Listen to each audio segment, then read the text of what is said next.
এক এক দেশে এক এক সময় লাউয়ের টেস্ট খুব বেশি ভালো পাওয়া যায়। যেমন বাহিরের দেশগুলোতে গরমের সময় লাউয়ের টেস্টটা খুব বেশি ভালো আসে। বাংলাদেশে যেমন শীতের সময় লাউয়ের টেস্টটা বেশি ভালো পাওয়া যায়। গরমের সিজনে লাউ রান্না করব, সেটা আজকে আপনার সাথে শেয়ার করব। এটার ফুল ব্লগ অলরেডি রেসিপি সহ চলে গিয়েছে আমার পেজে, চাইলে দেখে আসতে পারেন। প্রথমে ফ্রাই প্যান বসিয়ে দিয়েছিলাম, অনিয়নটাকে হালকা ব্রাউন করে ভেজে এখন সব স্পাইসি দিয়ে দিলাম। Salt, turmeric powder, chilli powder, coriander powder, cumin powder দিয়ে কিছু গ্রিন চিলি দিয়ে ভালো করে মশলাটাকে কষিয়ে নিব। আজকে চাচ্ছিলাম একটু সাদা সাদা লাউ রান্না করার জন্য। আর লাউটা খুবই কচি ছিল, একদম গলে গিয়েছে দেশের মতো। মশলাটাকে ভালো করে কষানো হয়ে গেলে আগেই আমি লাউ আর চিংড়ি মাছগুলোকে ভালো করে কেটে ধুয়ে রেখেছিলাম।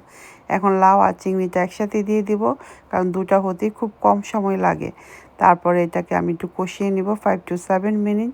যখন ভালোভাবে কষানো হয়ে যাবে, এখন আমি দিয়ে দিব হট ওয়াটার, ঝোলসহ একদম যাতে ভালোভাবে সিদ্ধ হয়ে যায়, পরিমাণটা বুঝে দিয়ে দিবেন। দেন 10 মিনিট পর আপনাদেরকে দেখাচ্ছি লাউ রান্নাটা কেমন হয়েছে।